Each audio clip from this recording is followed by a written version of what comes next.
Ce sera la norme dès le lundi 4 mai. Le port du masque ou d'une protection similaire sera obligatoire dans tous les transports publics bruxellois.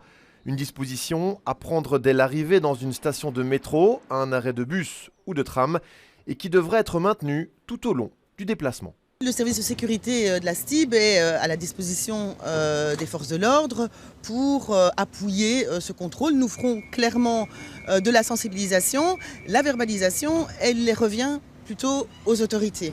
En cas d'absence de masque, l'accès au transport ne sera pas autorisé car l'outil est indispensable pour protéger les usagers dont le respect de la distanciation sociale ne sera plus forcément assuré. À certains moments de la journée, comme notamment aux heures de pointe, il se peut qu'il y ait plus de monde. Et c'est la raison pour laquelle il n'y aura plus de limite imposée, indiquée dans les véhicules. Et dans la mesure du possible, il faut respecter les distances sociales. Lorsque ce n'est pas possible, eh bien, c'est pour ça que le port du masque est obligatoire. C'est pour pallier à cette problématique qui peut se présenter notamment pendant les heures de pointe. Si la fréquence des bus, trams et métros augmentera d'environ 20% par rapport au début du confinement, la STIB, comme les autorités, demande aux Bruxellois de faire preuve de bon sens. On demande aux gens, pour éviter qu'il y ait un afflux, une pression trop importante à certains moments sur le réseau de la STIB, d'essayer d'éviter autant que possible de circuler en transport public pendant les heures de pointe et puis également d'utiliser d'autres moyens de transport quand c'est possible.